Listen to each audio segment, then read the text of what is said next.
Let's pray. Father, we thank you for this session. We pray that you be with us even as we're going through your word. In Jesus' name, amen. Okay, today I want us to look at the art of communication. The art of communication. And communication is very, very important in any relationship. In fact, all relationships, the subject of communication is central to all manner of relationships. Because when we talk about communication, we are talking about three parts, or if you like, three entities. Okay. The one sending the message,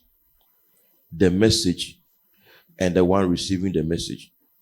So communication encompasses these three areas. The messenger, or the one relaying the message, and the message itself, and the one receiving the message. So if I were to ask, what is the essence of communication? What is the point? The point simply is to convey your thoughts or things that are going on in your mind to the other person, for the other person to also get to know what you are thinking. Simply put. So if, let's say, XYZ is going on in my mind, and we are not, you see, and you don't know, I'll have to release that XYZ through a medium that you can get it and understand, so that we can be on the same page.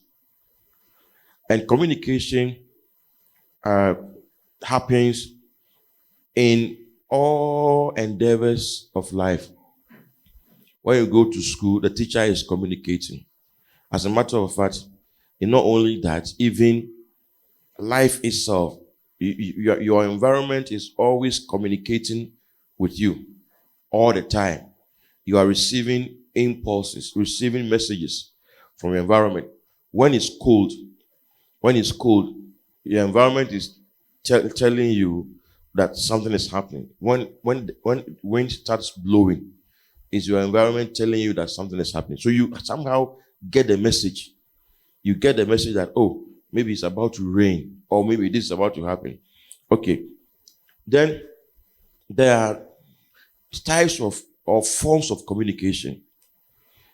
On this earth, we have forms of communication. I know that in the spirit, there are different forms of communication in the spirit, that when God wants to talk to you, God doesn't, most of the time, he doesn't use language to talk to us. Most of the time, he can use pictures, he can use impressions, he can use promptings, he can use burdens, he can use many other things, witnesses, to talk to us. But when you bring it down to our under the sun, or in our world, we can have forms of communication: verbal communication, non-verbal communication. As we all know, verbal communication is when we use words to express our ideas to another person, for the person to be on the same page as us. Okay. Now, non-verbal communication is communication through signs. Through signs. It's minus words.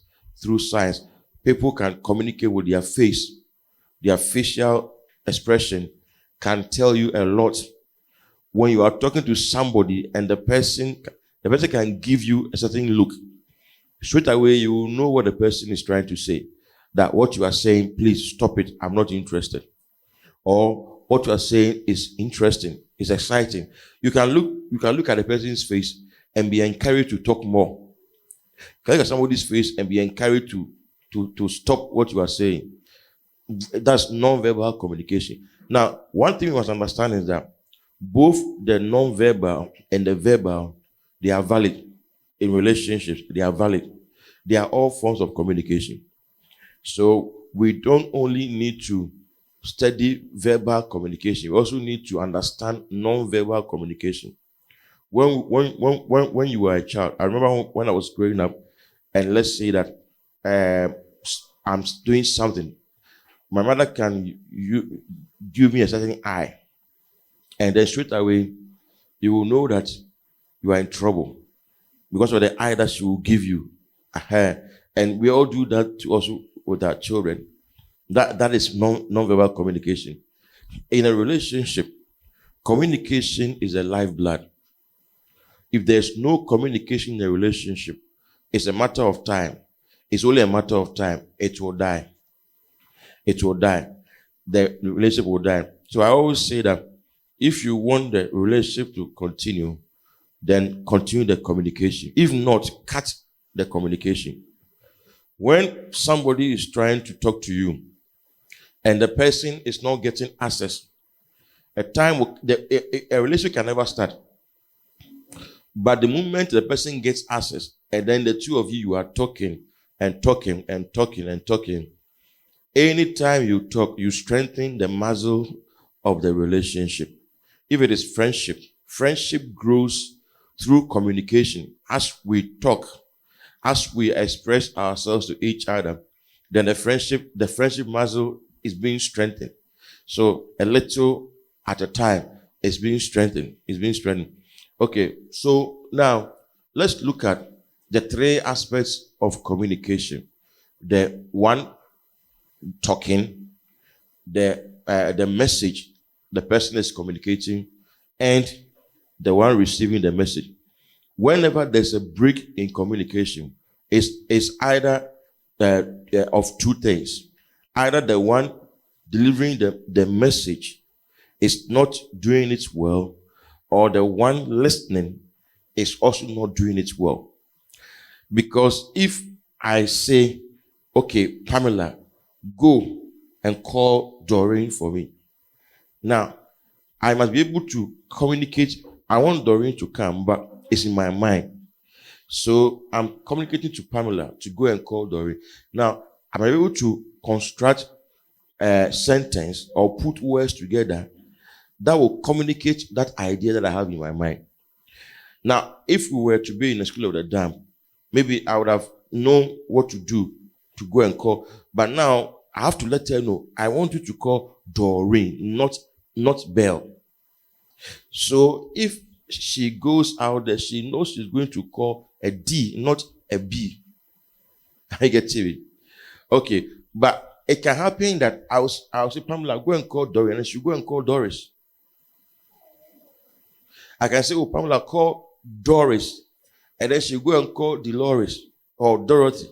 Now, do you know why she's doing that?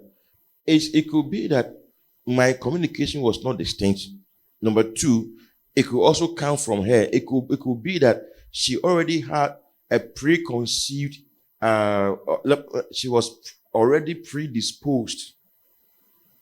So maybe she thought that when I say D, I'm calling my wife. So Doreen, then she just went to call Dorothy.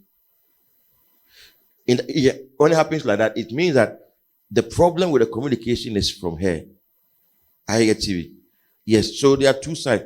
Now, if you want to tell people to know what is in your mind, you must tell them exactly what is in your mind.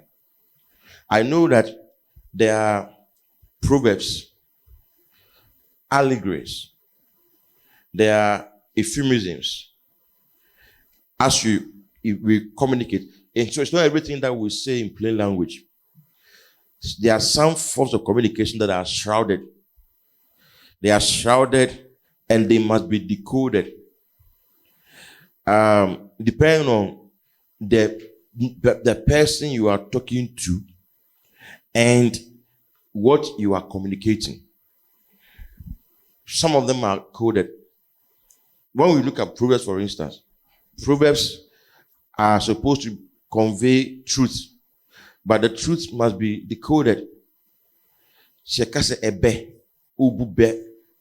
can't live all your life and maybe you are with a friend or your husband or your wife, and all your communication is Proverbs. I mean, I get me. All your communication is Proverbs. You can't do that, because Proverbs they are supposed to be decoded. When you speak in Proverbs, then it means that you don't want the person to feel the impact of your words, number one. Number two, you want the real meaning of your words to be hidden from the person. Number three, you want to test the ingenuity, the creativity of the person.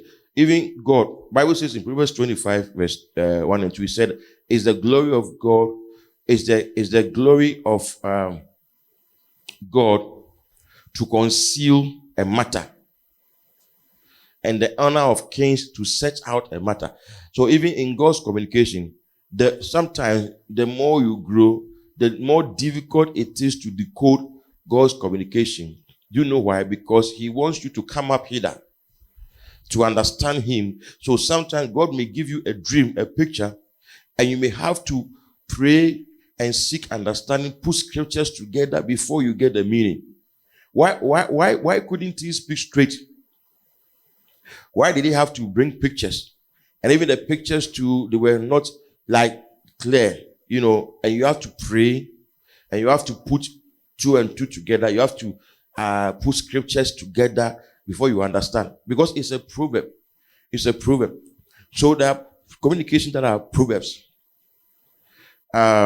If, let's say, in account, for instance, when you go to typical account functions, you see that there's a display of proverbs.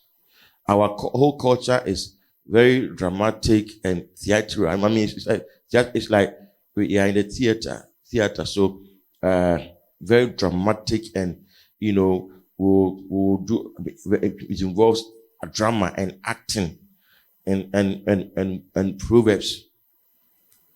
If somebody tells you, for instance,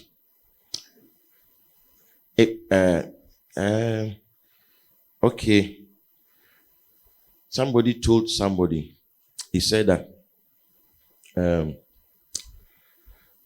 they were kind of, this person was telling this person that the way you are, the way you carry yourself and all that is not good. It's not good.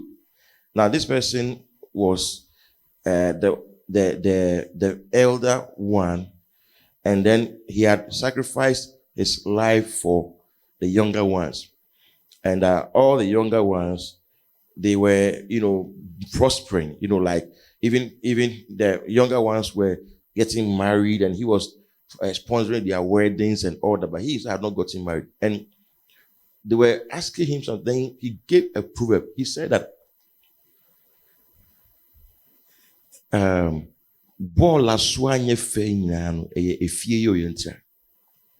now, such a proverb, if you don't think about it, you won't understand. He said that the reason why the refuse dump is so messy and so full of trash is because of the betterment of the home. You can understand that proverb. I mean, you understand.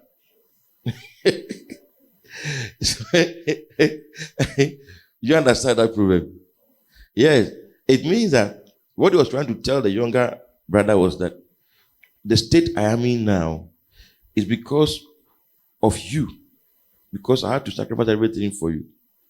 But if he had said it that way, he didn't want him to feel the impact of it. But so he said it in a proverbial way.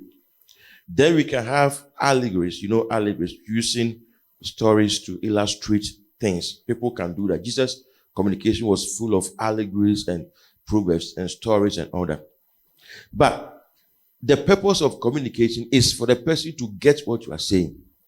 So, if you want the person to get it, then you must be able to express yourself and explain what exactly you mean, so that the person can have the effect. Okay, this is what I mean.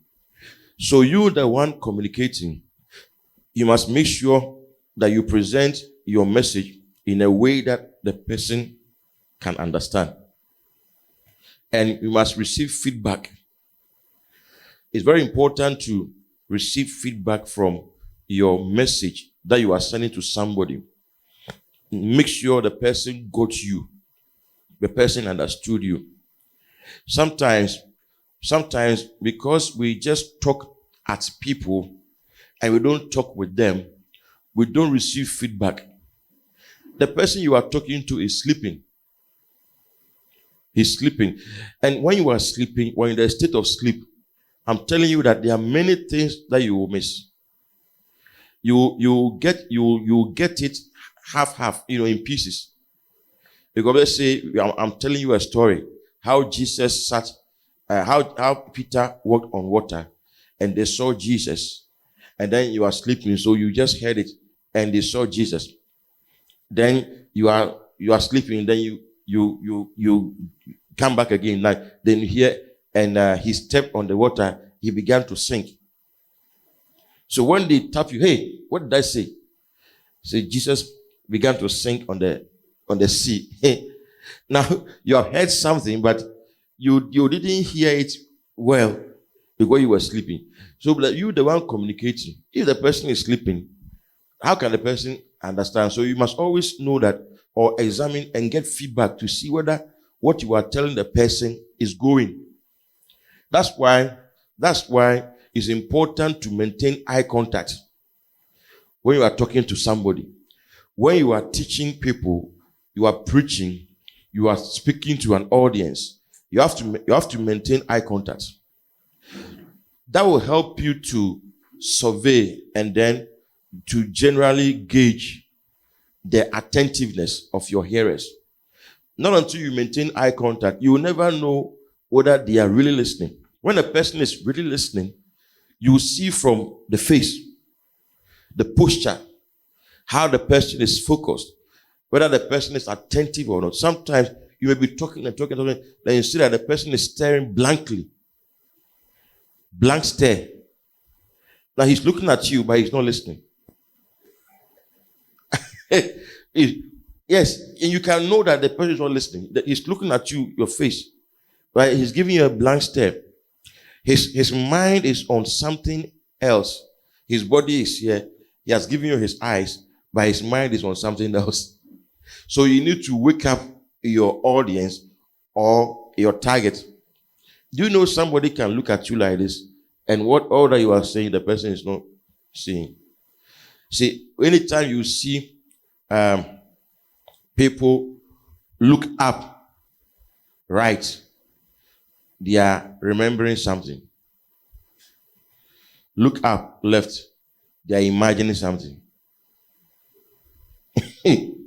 So sometimes when people look, their eyes, they look up, if you like, you watch, let's say, try and remember a movie you have watched. You said you are looking up. You are looking up. So try and remember the day. Remember the day that, okay, let's, an example. Remember the day that we had Kodesh, what was that? Biazu.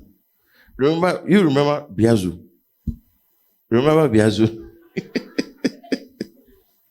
You see, your eyes will go up trying to recollect what happened. Then your eyes too can go up trying to imagine.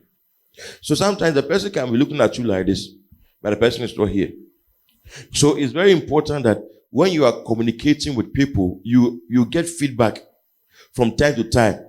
See, that's why in a conversation, you don't only talk. You are not the only person who's supposed to talk in a conversation.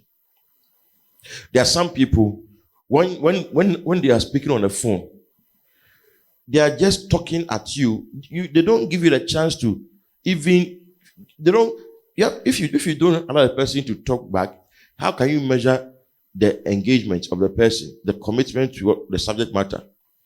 Okay, let's say I call you.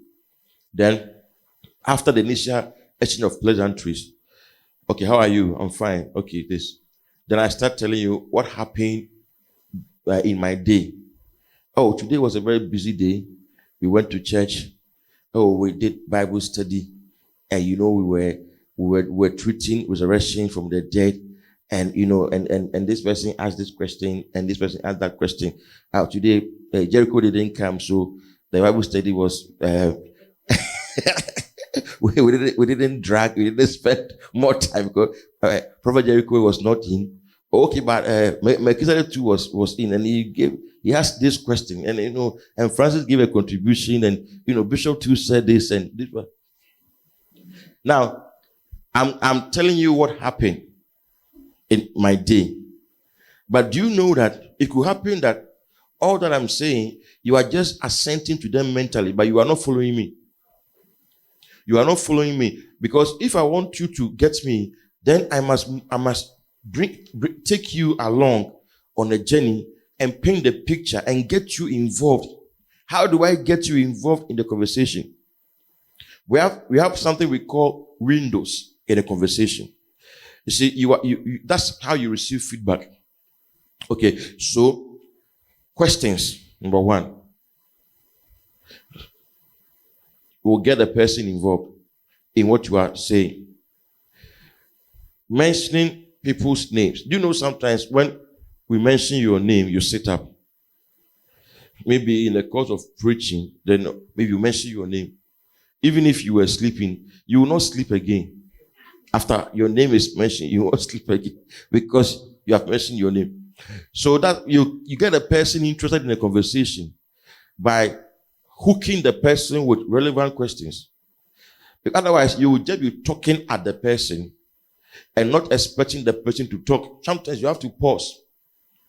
Let the other person talk. You see, it's the same thing when we go before God. When we say we are praying, it's supposed to be a two-way traffic. Most of the time, what we do is that we talk at God. We don't talk with Him. You see, so we'll go there, Father, I want this, I want that.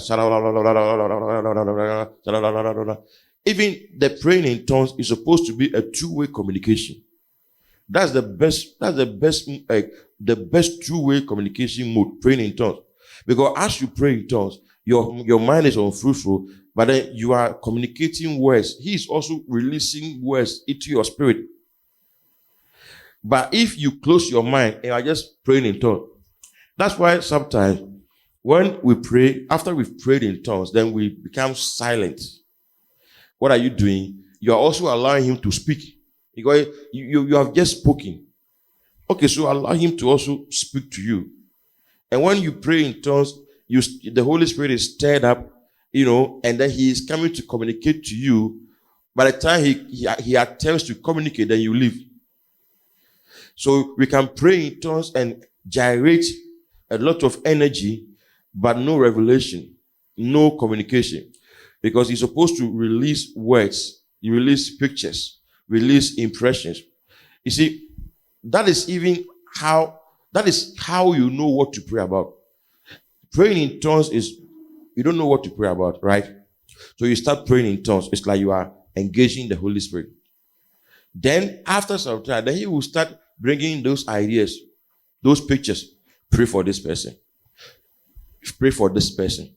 Pray for this event. Pray for my church in Australia. Pray for my church in America. Pray for my servant here, servant there. That is effective prayer. It's a two-way communication. The same thing happens with communication with other people. For it to be effective, you must not be the only person doing the talking. You must also engage people. Sometimes you can engage people through questions. Sometimes you can engage people through questions. For instance, you can get people to talk when you ask questions that are specific and then demand specific answers. If I ask you, how was church? The communication can end right there. Hello. Hi. Good afternoon. How are you? I'm fine. How was church today? Fine. Okay. Then see you next Sunday. Bye-bye. The communication has ended. But I may not ask you how was church. Oh, did you see Bishop this today at church? Yes. Oh, did you see Samson? Yes. So today, who led worship? Oh, Gloria. Oh, okay. Hey, so what did Daddy say about Pastor Was? This is. Oh, so before you realize, you see that you have gotten the person to be talking. But if you ask the person, so how was service today? I say, everything is fine. When people meet you and ask you, how's ministry? Everything's fine. Okay, so what about the missions you were talking about? When are you going for the missions? We are going on this. Oh, okay. So what about the camp meeting? What is then? You see, so if you are able to talk, you shouldn't ask you shouldn't ask open-ended questions. Questions that are open-ended. Like you should ask closed questions where the person, where the person will be limited, will be forced to talk. I get it. So you can. People sometimes say that, we don't know what to talk about, so we are just on the phone. But the issue is that there are so many things you can talk about if you ask questions. Now, if you want to get a person to talk, you don't tell the person what is in your mind. You ask the person a question about what he or she is interested in. Then you get them to talk. You can converse with anybody for a long time if you know their interest. And you can get them to talk about their interest. Human beings are selfish, generally selfish and self-centered. Okay. Now, if you talk about yourself in a conversation, you will not get the person's attention. But if you talk about the person, you will get his attention. And at the end, then you can also say what you want to say. For instance, let's say you get on the phone with somebody, then you are talking about your plans. The person at the point will feel bored. It's because it's boring. Anytime you call me, you are talking about, I want to do this. I want to, these are my plans. I want to do this. I want to go here after school. I'll go there and do that. And you have never asked the person, okay, what do you also want to do? How you get to me? Okay, so the conversation should center on what the other person is interested in. If the two of you decide to center on what each other is interested in, you will see that the conversation is very vibrant. Because we get to talk about you. When we're talking about you, you are active. When we're talking about me, I'm also active. So you see that the conversation is very vibrant. But if you always want to talk about yourself, and not the other person, you will have problems in communication. Okay. Now, in talking about sustaining the conversation, for instance, you can move from topic to topic. You see, in the first place, when you decide to converse with somebody, when the conversation, there's a time, or let me say, there's a level the conversation gets to where the real conversation takes place. Because formal conversation does not reveal much. Informal conversation is what reveals much. I can report something to you formally, and I can report and give you what happened. But when the conversation gets informal, that's when I'll fill in the gaps. That's when I will describe the emotions that went into what happened.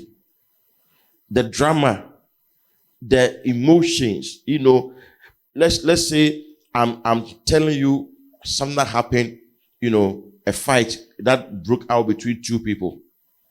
And I'm telling you, it's a formal conversation. Okay, so I just want to report to you that so and so fought and this happened and all that. Oh, okay. Okay, that's all. But when the conversation drags a bit and it becomes informal, that's where I'm going to fill you in on the details. How this guy removed his shirt and the words he said, and when they are going to, when we watch Chinese, we see they charge, somebody will do like a snake, one will do like a monkey. Now that's where I'm going to dramatize and reenact the scene, because now the conversation has gotten informal. So when the communication is formal, a lot of the nitty-gritties of the information are left out. When it is informal and it's like, where you were just talking and it came in, you will see that you capture more, than when the setting is formal. So when you want to be able to converse with people, the setting, the environment should be. You should set an informal environment, for the person to be able to talk, and be able to express. Otherwise, you will not get the full information that you need from the person. It's not going to be complete. Why? Okay. Now, so how do you make sure that your message flows to the person? I said that you should communicate intelligently, clearly, directly. Now, intelligent communication is communication that the person will not have to be assuming to understand. Are you getting it? The one, can you cook rice for me? It's specific. It is rice. I said cook for me. But if you say, can you do something for me? Now, the person will have to ask further questions. Something like what? Are you getting me?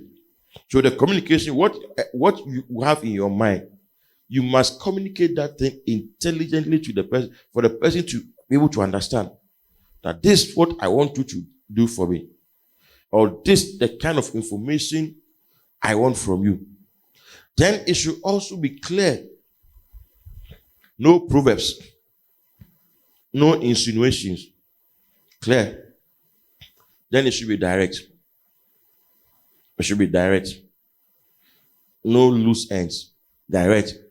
Specific. When you couch your message in that way, it's likely the person is going to understand.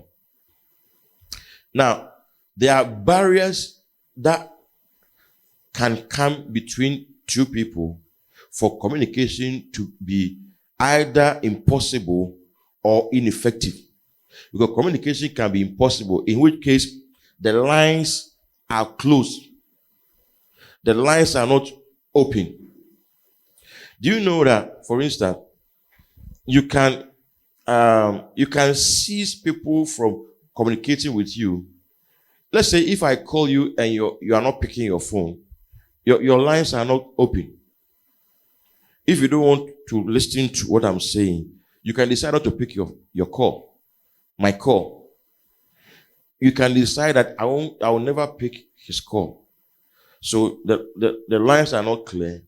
The communication is impossible. It's impossible. I've blocked you. Now, there are some people that you can do that to. If the person has proven consistently to agitate you always with what he says, and you don't want, you have had enough of the person, you don't want that thing to continue, you can block the person. You can cut the lines. Maybe anytime this person calls you, the feedback you receive is so negative, then you can avoid communication with the person. But you can also open the lines, but then the communication is not effective, and there are some barriers. Now, one barrier I can talk about is language. Language barrier. When I say language barrier, I'm not talking about language as in You are speaking English and speaking Twi, but I'm talking about that. As it is in the natural, so it is in all manner of all areas, like the psychological, like the social. Because if you don't understand my language, we can't communicate effectively. Are you getting it? We can't communicate if you don't understand. So a language barrier is also one barrier of communication. It's like, I'm not speaking your language. You see, so what I'm speaking, it doesn't make sense to you. I think I'm really, really speaking, but I'm not catching your attention because I'm not speaking your language. So if you think about it, you will see how frustrating it will be when you think you are really saying something to somebody, but the person is not relating. What you are saying is not relatable. The person cannot apply it to his or her life. And therefore, communication becomes what? Ineffective. When the Bible says faith comes by hearing and hearing, it's not talking about just hearing with your ear. Because you can hear with your ear, but you will not move. So faith comes by hearing, and the second hearing is revelation. That's why I say hearing by the word, not by your ears. So there's a kind of programming. The word must program your ears, so that as you hear by the word. You hear by the way the word thinks, so that it will generate a response that is faith. So when I'm speaking to you and you don't understand my language, how can you understand me? Because I don't understand my language. I'm not speaking the same language with you. Somebody can be teaching you, and the person can be teaching, really teaching, but you are not getting what he's saying because he's speaking a different language. If communication will be effective, then you must know the language the person speaks and then communicate with the person along the same lines. That's when the person will get you. And let me give you examples. Basically, men and women are very different when it comes to many things. Very, very different. In fact, effective communication between a man and a woman will be possible if they understand that they are different. And they can sometimes interpret things differently. So when you want to get a woman's attention for her to listen to what you are saying, now you go first with the heart before you bring the mind. When I say go first with the heart, if you want to communicate something to a woman, because women have been designed to receive first with their hearts before their minds. So your communication should your message should be crafted in a way that will appeal to the heart first before the mind. In other words, let's say you want a woman to do or understand something, and then you straight away you go and then you start shouting at her.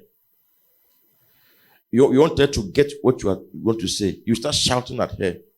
Now, you have rerouted, you have missed the way to her mind. The way to a woman's mind is her heart. So, that's why people sometimes, they will come with nice words first. They will come with something that will touch the person's heart first, before they communicate what they want to communicate. And you see that the woman will understand. She may not agree, she may not really know the logic of what you are saying, but because you were nice to her, she somehow will say that, okay, well, I know I'll understand later. Yes, that's communication. So if let's say you are talking to a woman and then you start shouting at her, you will see that your words, what you wanted to see, she will not see. Because it's not about letting her see something, it's about seeing something with her. I want us to look at this. You see this thing. You see, I want us to look at it from this point. I want us to examine this from this point. Not. Oh, but you should know this. You should know that this, that. You see that the person will not even listen to you. When you're able to get the person, get the person's heart and make the person's heart rest, then what you are saying, you can get it. Now, the same thing applies to a man. For instance, men are designed to receive with their minds first before their hearts will follow. Women receive with their hearts first before their minds will follow. And that's natural. And I'm not saying every woman is like that, every man is like that. But we lean towards, women lean more towards the heart before the mind. Men lean more towards the mind before the heart. That's why whenever there's misunderstanding, you will see that the woman is talking from the perspective of the heart. You see, the ideal, what she wants it to be. The man is talking from the perspective of the mind, the reality, what it is. And if you don't understand, you are going to find problems in communication, because for instance, when the average woman sees, let's say an example, a car passing by, this car is very nice. Now, typically, she will first imagine herself at the front or behind the steering wheel. Typically. And that's not wrong. That's how she has been designed. But the man will first think about the cost of the car and know that, Charlie, this one, I'm not close to it. But the woman can enjoy the car. She can enjoy the car, and you, the man, you may see the car, you will not enjoy the car, but she can enjoy the car. Even though she will never get the car, she can enjoy the car inside. Imagine that she's seated at the front and everybody is waving,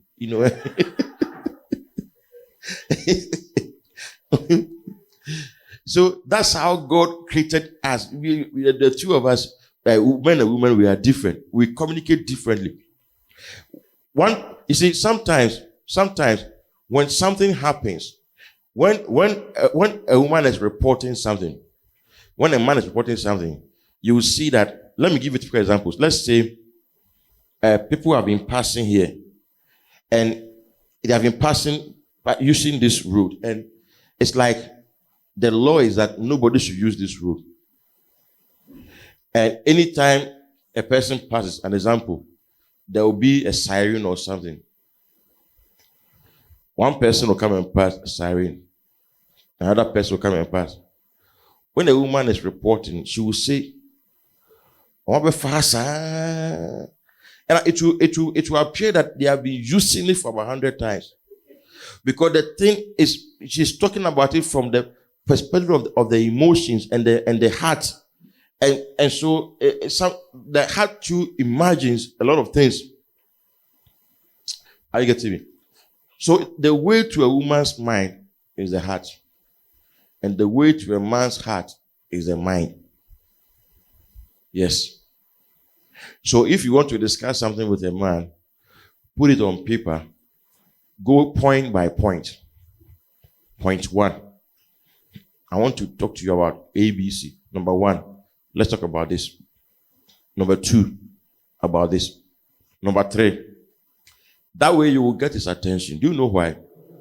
Because I listened to one man and he was saying that he was comparing the man and the woman and the way they have been wired in their minds. Then he was saying that the man's mind is like little boxes. Boxes. You know, like this box. These are boxes. Okay. So there are different segments, but they are barricaded by, they are divided. They are in boxes. So this box does not affect this box. And this box doesn't affect this box. So a man can separate his work, academic life from relationship life. No problem. He can know that, okay, this one is work. This is love. When I go home, this is family. This is work. This is ministry. This is this. That's for a man. So if you want to discuss something with a man, you must discuss one thing at a time, and you must move from one box to the other. That's why some men in relationships, when the relationships break, apart from the exceptions, majority of men, when a relationship breaks, they just close that box of relationship and they jump to the other box, and it will not affect them. It's like they are keeping the two in separate boxes. This my relationship with you. This my relationship with my boss. This my relationship with my customers. The three, they don't mix. They don't affect one another. But that is not how a woman's mind has been wired. The woman's mind is like wires. It's not like boxes. It's like wires. So this one can touch this one. This one can touch this one. So a woman's relationship can affect her academics. Seriously. Can affect her relationship with her clients. Can affect her relationship with the boss. So when there's a breakup, you will see there is the ladies who sometimes say, we won't go for lectures. I won't do this. I won't. The guys, they move on to something else. That's why if you're a lady and you're in a relationship, you need to have safeguards. You need to have things that are your security, your guarantees. You don't just, because when there's a break right now, you are the one who stands, you are the one who suffers more. Anytime there's a breakup, I've cancelled many people who are breaking up. And anytime there's a breakup, my concern is the lady before the man, because I know that the lady is the one the wires can touch, and then it can affect her entire being. A woman's mood affects everything she does. So when you say something to a woman, for instance, it can affect. You will see it in everything. If it's a bad thing, it will affect everything she's doing. It can affect her mood.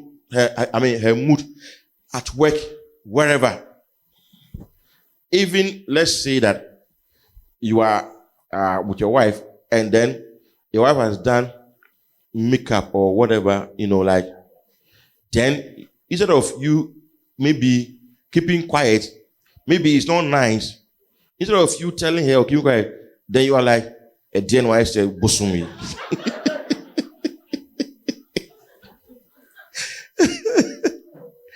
Then why say busumi?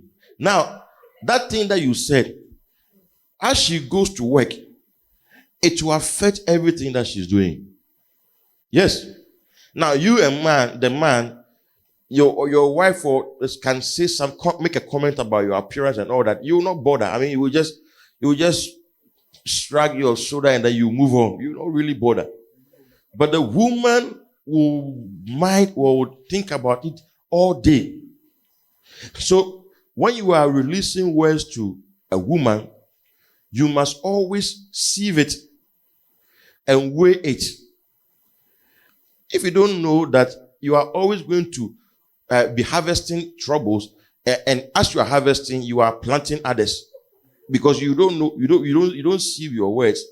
You think that, oh, I'm telling the truth, so the thing is bam, blunt. Adenye fe, adenye fa yenka.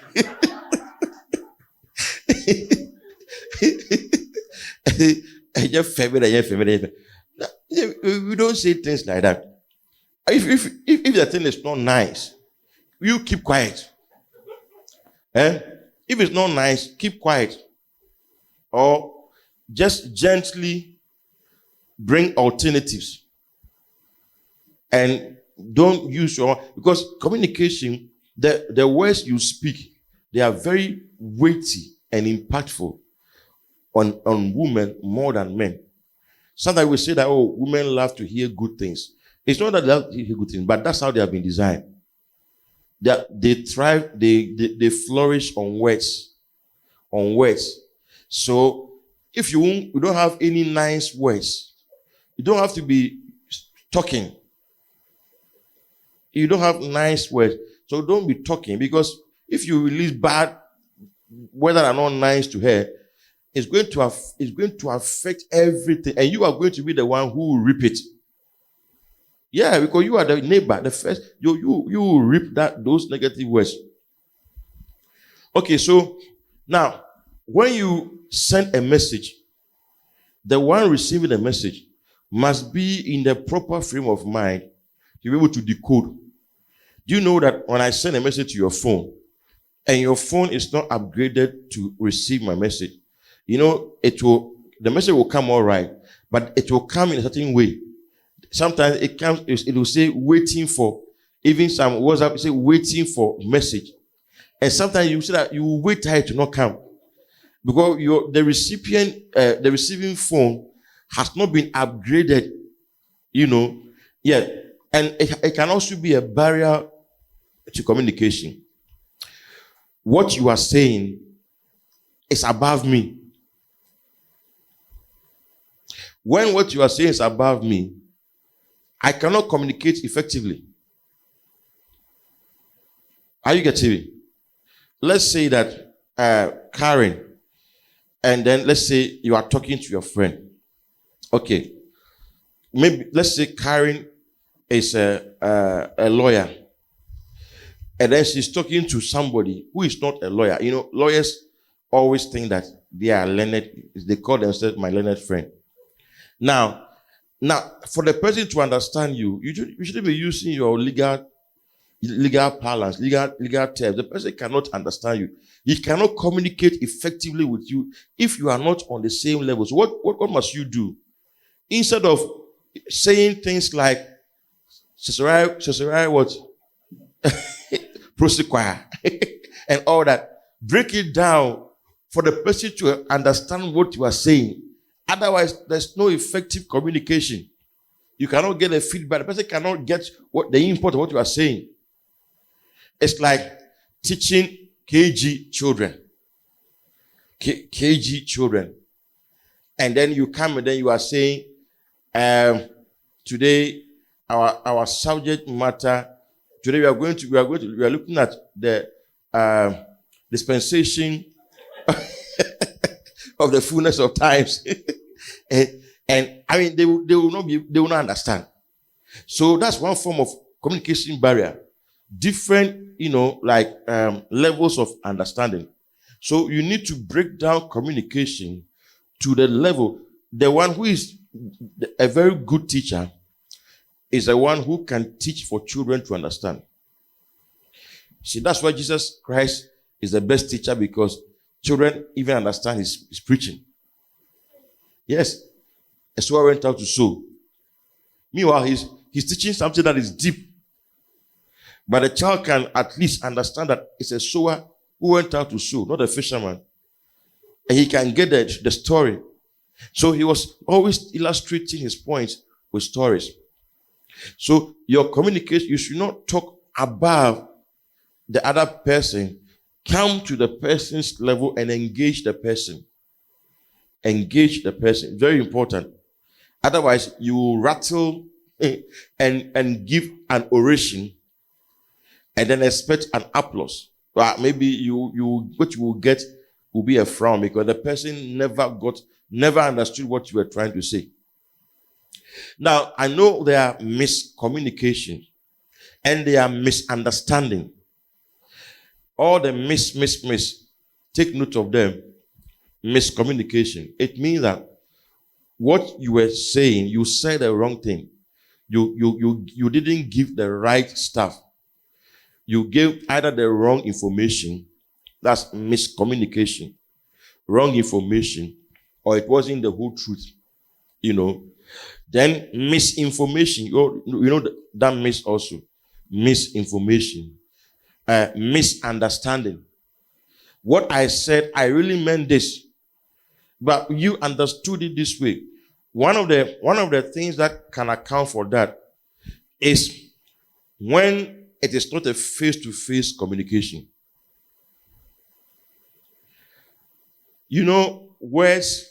Words create pictures.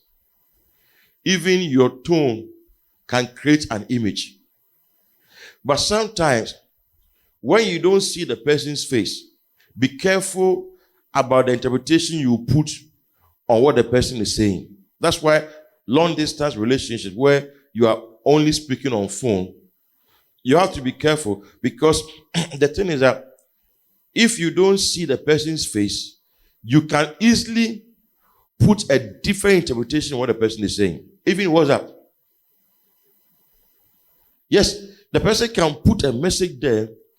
In your mind, you think the person is angry because of the message. Somebody sent a message to somebody and they added 3 question marks. How are you? Pa, pa, pa. He didn't know that it was an insult to the person. Because 1 question mark is enough. 3 question marks, it's like, hello, are you there? You are not getting me. Are you not what I'm saying? You don't get it. So you see that this simple thing, it brought friction. Person say, why are you give me 3 question marks? Usually, when there's more than 1 question mark, it means that there's a question about you yourself. Are you getting me? It's like, oh, okay. Did you go? 1 question mark. Simple. Did you go? Pa, pa, pa. It means I didn't expect you to go, but I want to know whether you, I know you. Oh dear. Say me say won't call. But say won't say oh yeah. Look at the interpretation you can give to that. Somebody can call you on the phone, and then you are talking, and the person can make a statement. And you may not know whether the person is smiling or he's frowning. Oh, me the jai. Oh, me the jai dog kekan. How would you know whether he's angry or, oh, stop what you are saying? Maybe the person is maybe smiling, but you don't know. So there can be misunderstanding. There can be misunderstanding of what the person is. That's why communication, you should take your time to express yourself. Don't leave room for people to fill in. Because when you leave room for people to fill in, they can fill in with their own imaginations, with their own things that have happened in the past. They can fill in those gaps. But when you are clear, express exactly what you want to tell the person. Tell the person, be expressive. Don't leave gaps. One thing that sometimes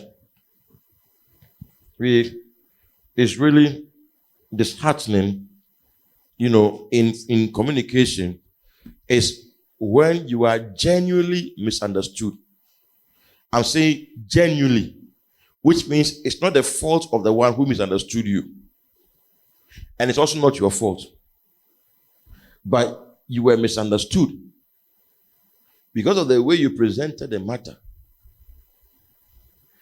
So, to me, I believe that if you don't want to make mistakes, get your points down and then communicate.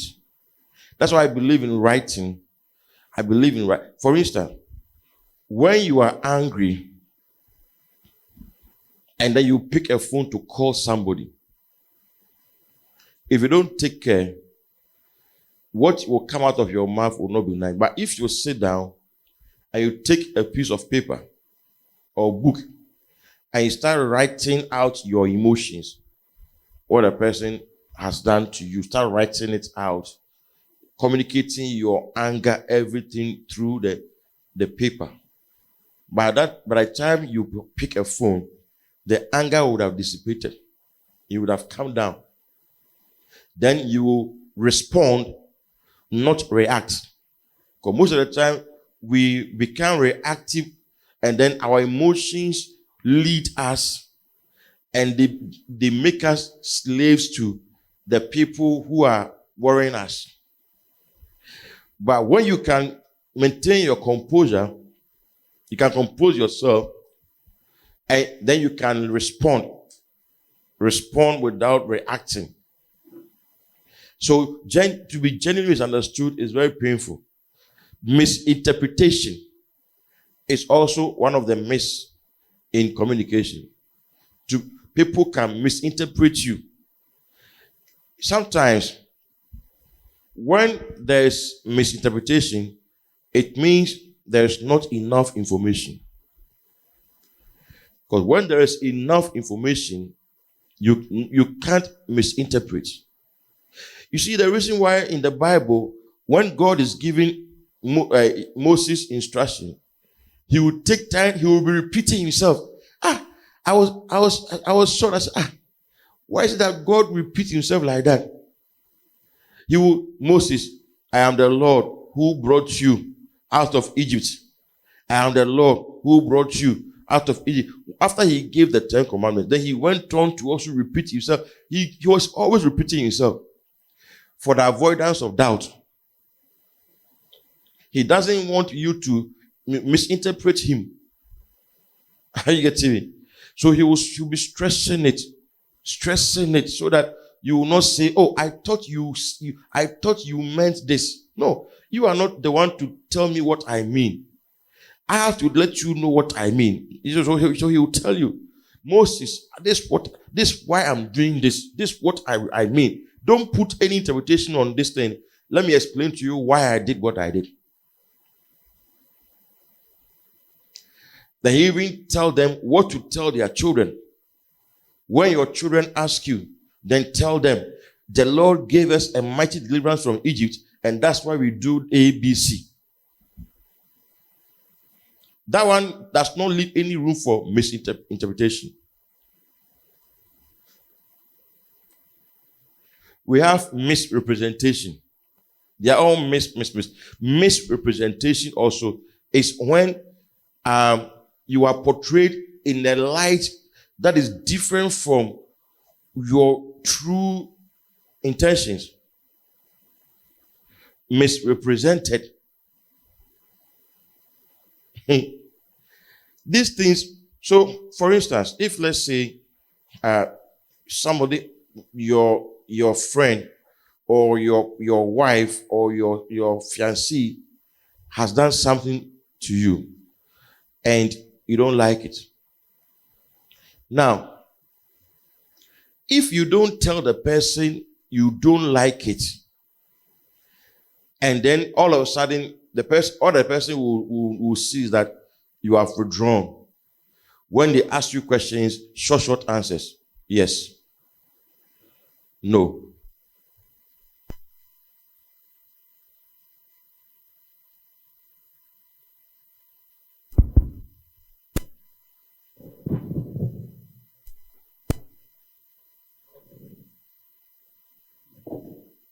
Yes. No.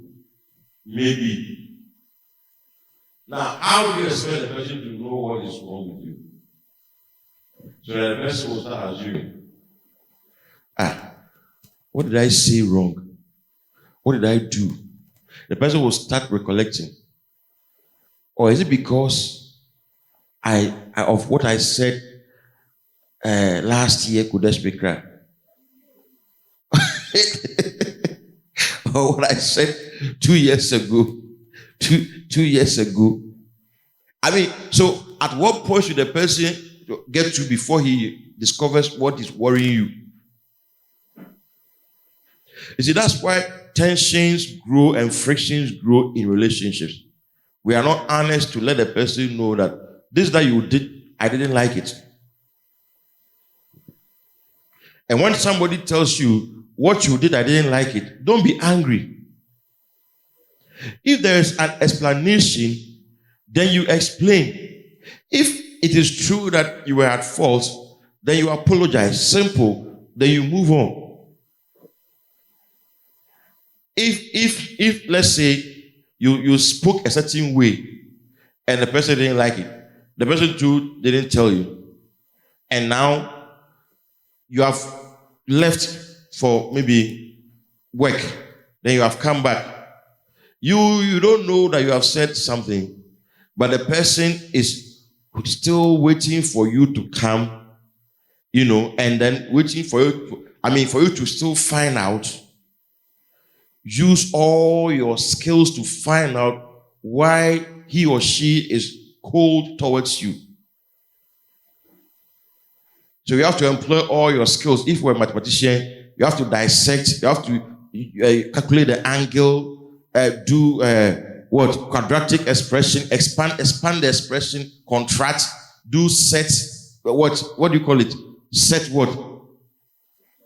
Venn diagram, draw a bar chart, pie chart, Pythagoras theorem, use logbook to find out, logbook, to find out what is wrong with this person. Meanwhile, the shortest way to solving the problem was for you to have told the person, this that you did, I didn't like it. Simple. I didn't like it. Simple. Sometimes the reason why we don't do that is because, number one, you think that if you say it, the person will be offended, or the person will think that you are offended, but you are offended. And there's nothing wrong with being offended. Listen, there's nothing wrong with being offended. The only thing that is wrong is for you to be offensive. Number two, for you to harbor offense. For you to be offended, it means you're a human being. You can be offended. But instead of you putting the thing in your heart, the best and the fastest way to get rid of it is to point out to the person that what you did, I didn't like it. If you can't point it out, then don't also harbor the offense. Let the thing go. But in a relationship, you must learn to be truthful to each other. You must learn not to harbor. Learn to be quick to point out what you don't like. And don't be afraid that, this person, if I point out now somebody will say, if I'm to point out what I don't like, I will always be pointing out. That means that you are full of mistakes and you are getting it wrong. Then that should also tell you that it's not everything that you should also follow. There are some things you should overlook them, because we are talking about things that offended you, and there are major things, not certain things that you can overlook. But whatever you don't like, let's say that I'm talking about attitudes more than actions. A culmination of attitudes are a culmination of actions. Let's say that now I call you, you don't pick. Now that's an action, not an attitude, right? It's an action. But if it happens frequently, that anytime I call you, you don't pick, it's become an attitude. That attitude, I must be able to point it out to you that I don't like it. Not that anytime I call you, you don't pick, then I say, I didn't like it. No, it's not an attitude. Maybe for once, the person didn't pick. It also didn't return your call. It wasn't intentional. But now this person is in the habit of not picking, also not returning. for you to know that maybe he saw the call. I mean, he saw that he had missed your call. That is an attitude.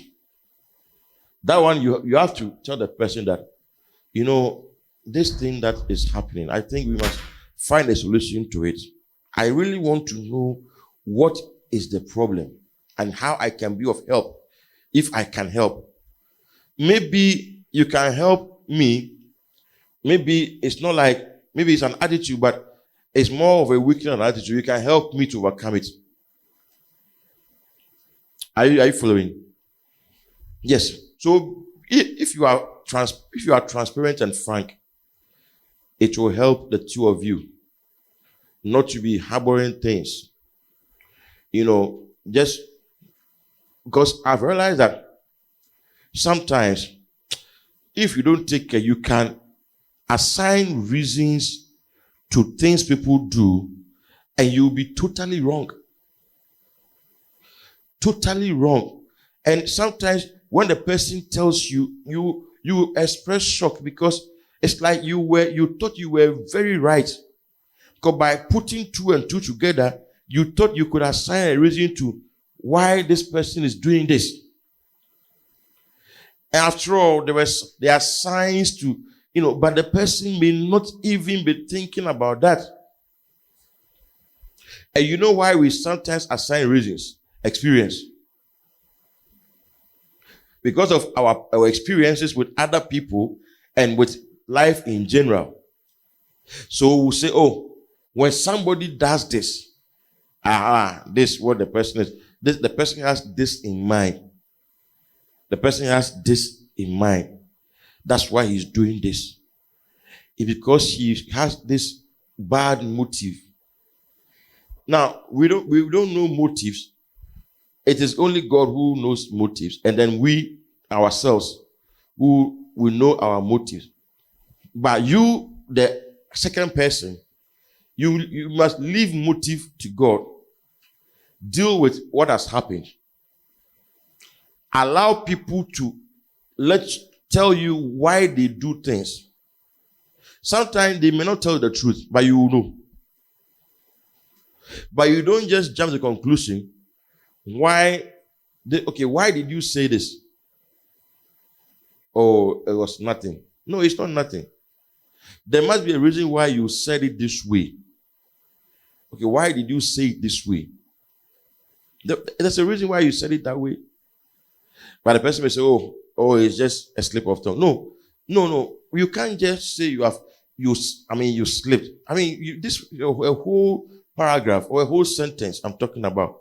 Not a word that you made a mistake, but the whole sentence. So it's not a slip of tongue. It's a construction of sentence, words that have been put together to create a certain imagery. So you can't just say, I just said it. No. So what do? Let the person talk. You don't have to assume that you know what is worrying him or her. How you get TV? Maybe you are there with your friend. Your friend has become moody or silent. You see, if the person doesn't tell you, you know what comes into your mind. You are the first suspect. Yes. You are the first suspect. Why the person is behaving like that? If I call you on the phone, hello, Foster. Yeah, Daddy. How are you? I'm fine. Oh, so when are you coming? Tomorrow.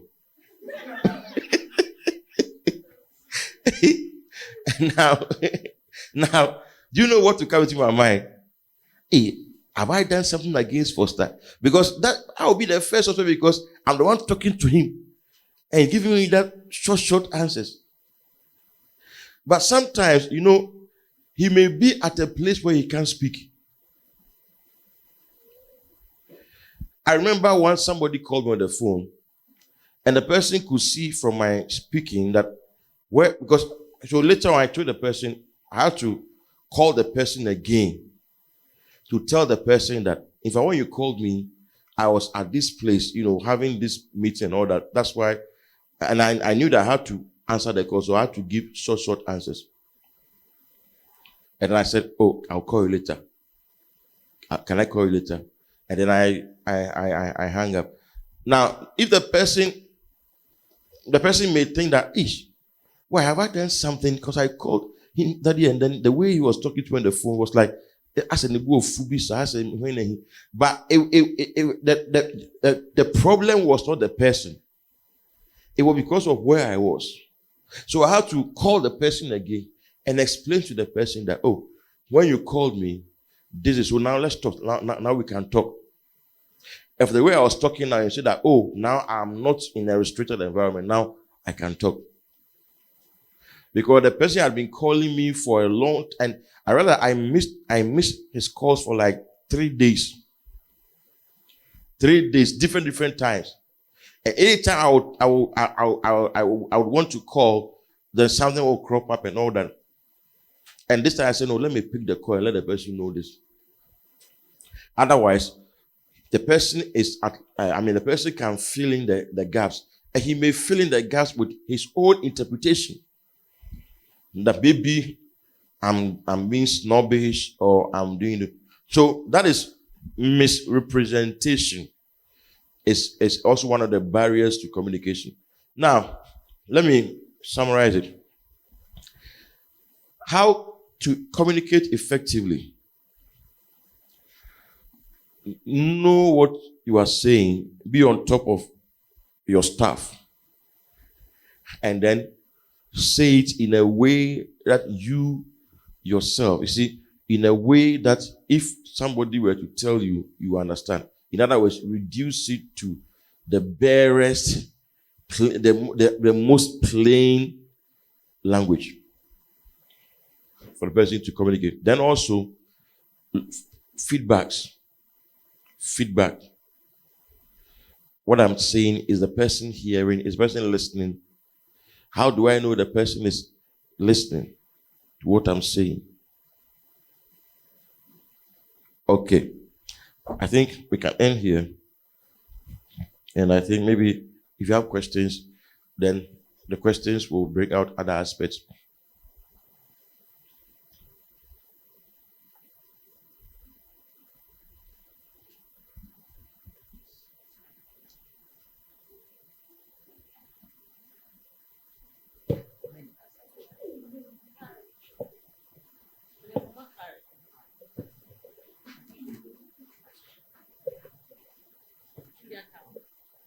Okay, Daddy, please. What if in the case whereby maybe the person is always having a problem with what you do? Though you said everybody can be offended, but what if in every situation the person is offended? What should you do in that case? In every situation, the person is offended. Almost everything you do, the person gets offended. Then that's a real problem, because it shouldn't be like that at all. If the person is offended by everything you do, then it could be an issue of incompatibility. It means that you can't essentially be together, because whatever you do, the person is offended. Everything is like, even when the person sees you cries, is offended.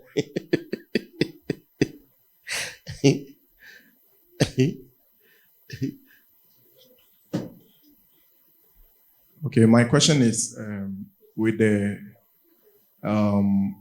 point where you have to correct your partner. With the example you cited, maybe the person had done a makeup and you try to tell her it's not nice, and in the situation where you are married, now you are one, you are friends, and you can sometimes flow your mind.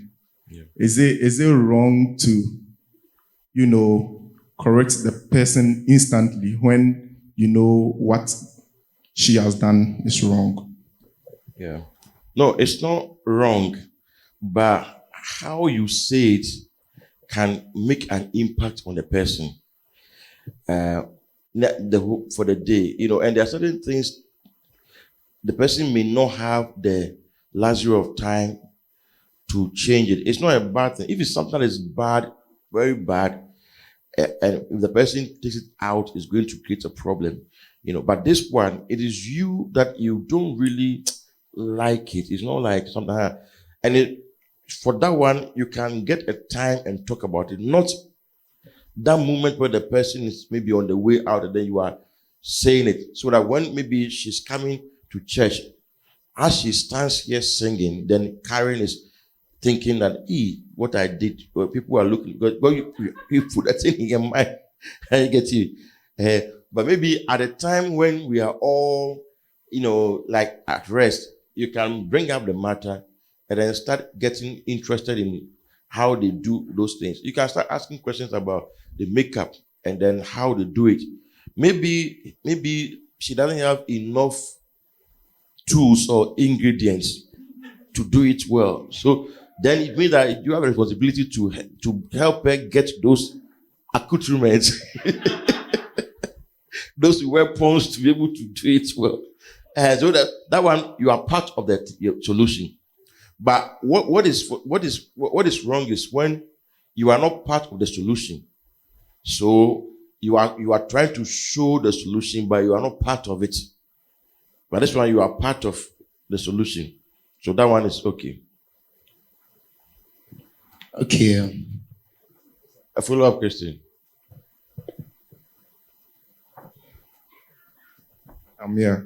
Because I've been to a home where the man was trying to make a comment about the food the wife cooked. I know, like, they are like that. They have that kind of friendship where if something is not really going well, you can compliment or something. And the man did something. Personally, I didn't like it, but I know probably the wife took it to be normal. He was like, "Hey, another baby." So, like, in that case, I know they have that cordiality, but me being maybe a fresh couple, I know I'm also trying to get there, and I see a mistake or something to correct. Yeah.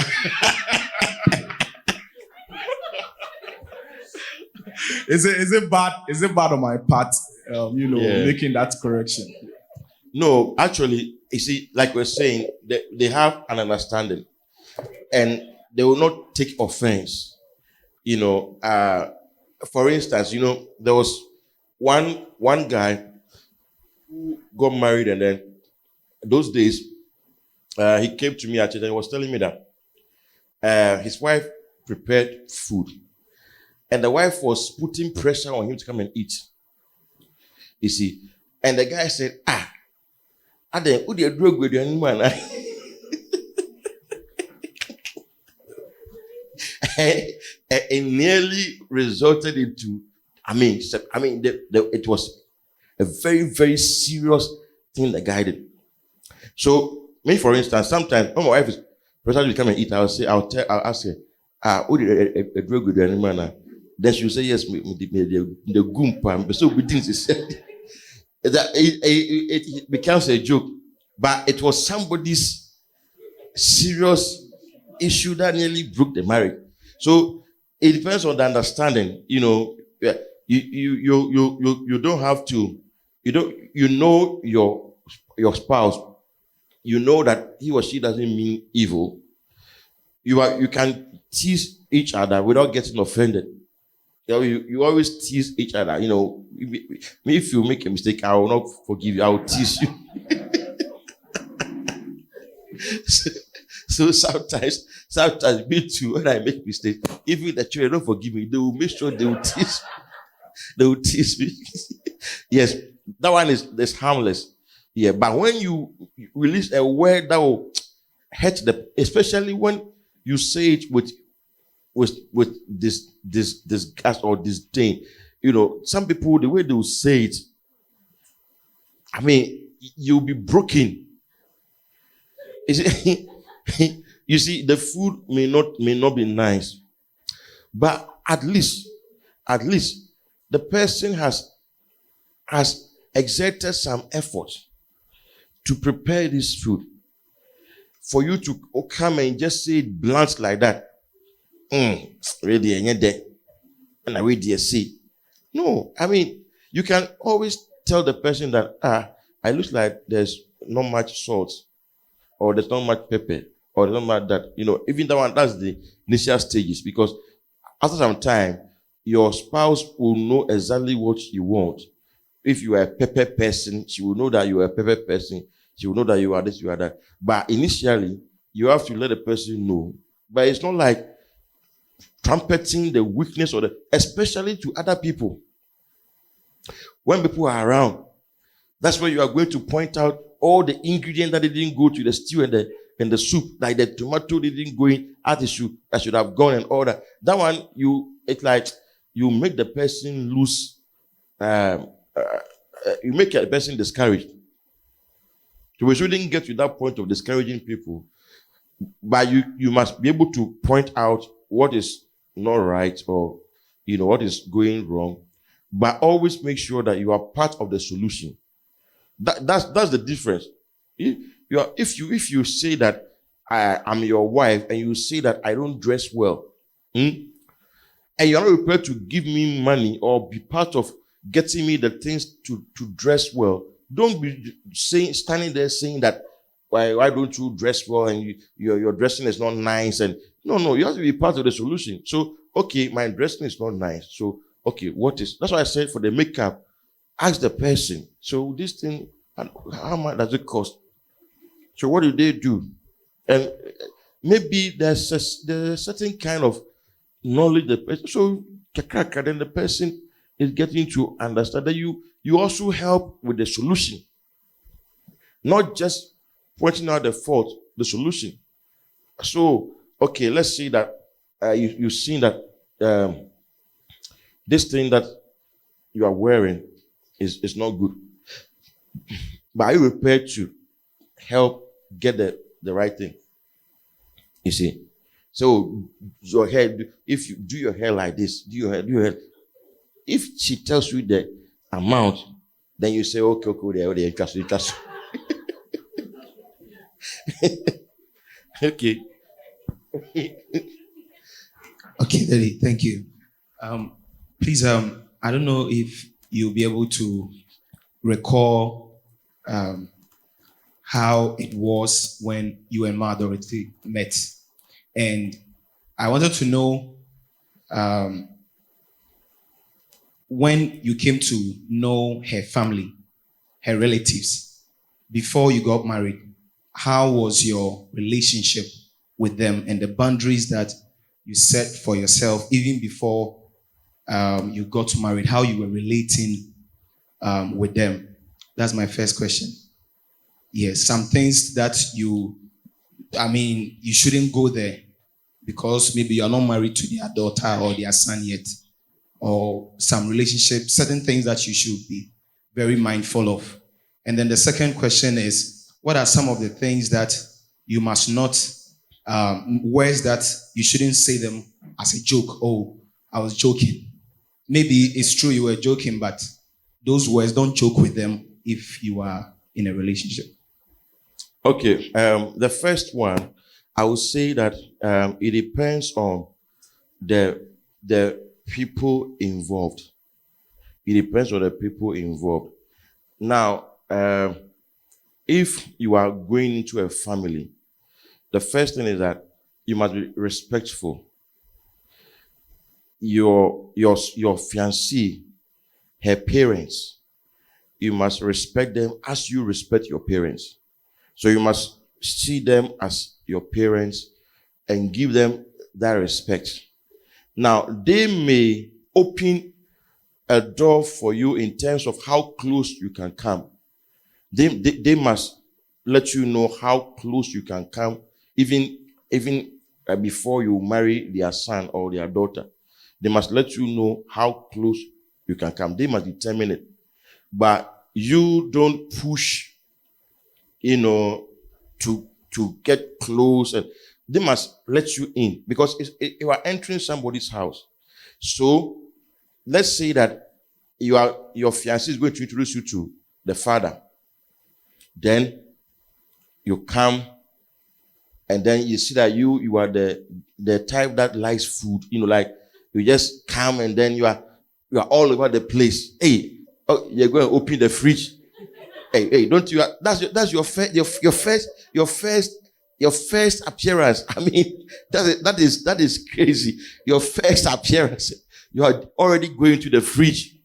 You are entering this room, that room. No.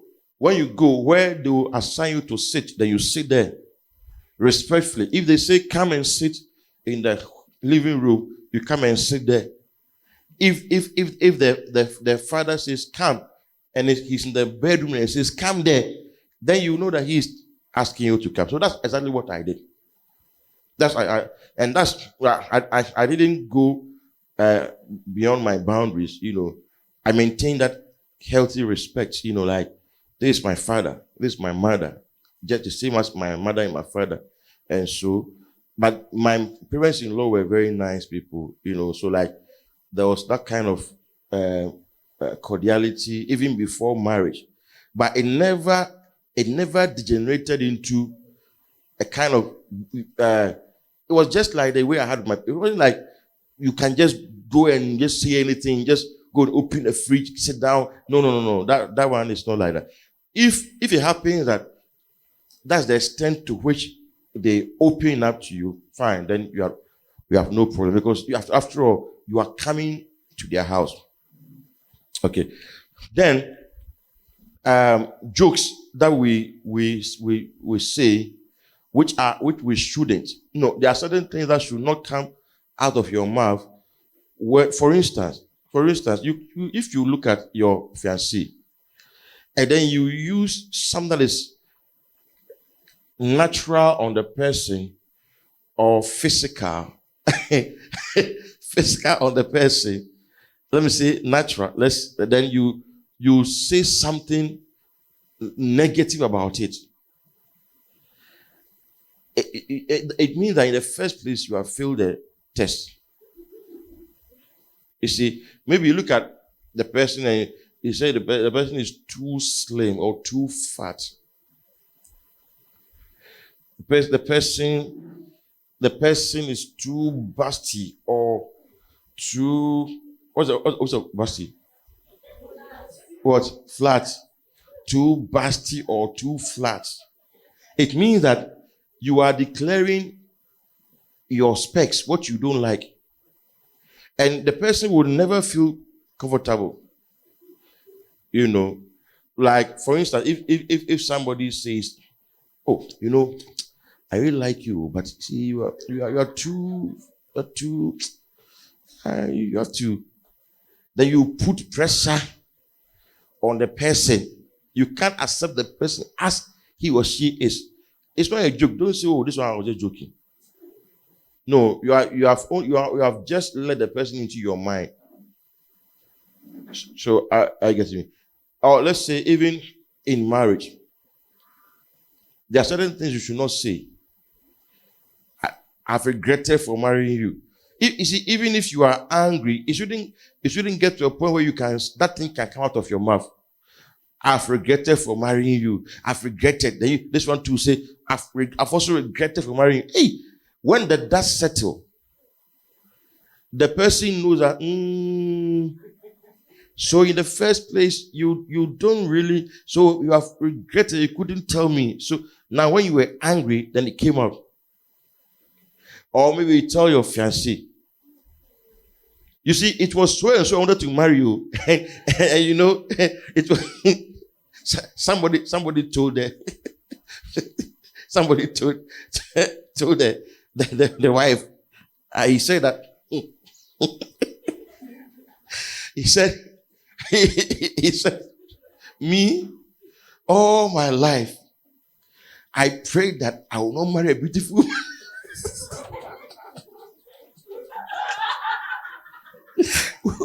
What did he say? What did she say? Yes. I mean, true story. He was saying it as a joke. He was saying that he said, oh, I pray that I will not marry a beautiful woman. And I was just looking at him and I said, Father, forgive me. He doesn't know what he's doing because. And the wife was there. The wife said, oh, you see me, Joe, see, that's what me. Listen, me, I know beautiful women, but they have issues. So me, I said, I will not marry a beautiful woman. And the wife too was there. So that's such a thing. How are you going to explain that? Oh, I was joking. Because you were not joking. You were your prayer that you were telling us your prayer topics. You are not joking. And here you are. So you mean your wife is not, or somebody telling you that, oh, you were not my first choice.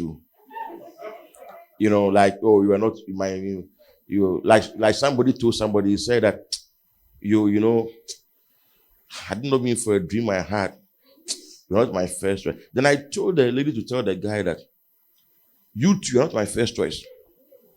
So don't come and trouble me with your first choice. If I'm not your first choice, you two are not my first choice. Well, when she told the guy was shocked. So yes. I said, yes, that's you can't come and take me for granted. So that's it. Yeah. My last question. Oh, okay. I thought Yes, thank you. Is it possible that someone may be in love with another person, but then the person, and it's true that the person truly loves him or her, but the person just don't know how, because there are people who don't know how to talk. Maybe in a relationship, they just don't know how to talk. But you can tell that, I don't know. But on common on any dinner, like it's over the bar, on far and all that. So is it possible that someone, because sometimes maybe the lady or the guy too may question that, me, because Oshen come on any dinner, and like it's out of over the bar. Like, are you talking about people who are already in a relationship or already in a relationship? Yeah. Like generally the person doesn't really know how to communicate. So it's the same thing that the person has also brought into the relationship with the person. And the person may claim that, oh, me don't know. But it's true, say, if maybe the lady or the guy shows you the messages or how sometimes the person comments on things about maybe the guy or the lady, you realize that akwanim kasakra, but it's like he's also claiming that he loves. Is it possible? Okay, so it means that he doesn't know how to communicate or express himself. Is that not what you're saying? Yes. But he cannot verbally tell the person that he loves the person, but or maybe he says negative things. Like obi o kasa boom boom ebia ade kra e wosenka otonebo ene nipa no e discuss ya ebia Foster, how do you say enyefe or something like Okay. or anything, you make comments that are not pleasing to it, but then you can also tell from his actions that ebia opini pakro no ba ne kasana enye den anaza enye. Yeah, so that one it's like an attitude. Yeah. Please, let me chip in. Sorry. Like, because of that, I know a lady who is even finding it difficult to introduce the guy to the family because she feels like the guy doesn't know how to talk. Or something like that. Yeah. I remember I watched one comedy where Mr. Macaroni, where his daughter was introducing a guy. I think I put on a pastor speech sometime. This guy was like, he was a real glutton. I mean, he likes food, So now, it's a real issue. It's an attitude. It's a kind of the guy or whoever, the lady or the guy who is taking the other person to see the family, she should know the temperament of this one, maybe their family, how they perceive such a person, and coach him on how to behave. Otherwise, first impression, he may not be welcome. Because there are some families that maybe they don't know how to accommodate people who are loud, and they may easily think that the guy is disrespectful, maybe he is not. So one way is for the lady to work on her family and I also work on the guy. Because let's say before you take the guy, and if you are the guy too, you must know that this lady, she knows her family more than you do. So if she says, when you go, everything, just say, yes, sir. Yes, sir. You must do that. Oh, after my father, you have to put your hand behind your back. You have to tuck him when you come. When he speaks, you have to say, yes, sir. Yes, sir. Maybe the father is a policeman or soldier man. Say, yes, sir. Just do that. Because she knows what pertains in the home. Okay. Because, and then the lady must point out to the guy that this way of speaking, and through conversation, you will know. And you say things raw, but we don't entertain that here. They will say that you are, meanwhile, it's not like you are a bad person, but it's like you need some coaching and some shaping up. You need to know how to talk. There are some people, for instance, in our account culture, typical account culture, when you go to somebody's house like that, you meet the parents. You don't ask how are you. You don't ask those things. Typical account culture. You don't do that. When you go, the parent asks you, how are you doing? Oh, I'm doing well, sir. Oh, I won't swear. I want to say. No, you will come across as somebody who doesn't respect, but it may not be just that you don't know. And it's not everybody who is like that. It's not every home too that is like that. For instance, in our part of the world, when you use your left hand to wave at people, you know what it means? I don't know whether you know. When you use your left hand to wave at people, it means what? It means you are disrespectful. And you don't know what is, but that's not what pertains elsewhere. And the left and the right, there is nothing wrong. There's nothing wrong with the left. There are some people who are left-handed. So they are more inclined towards using the left than the right.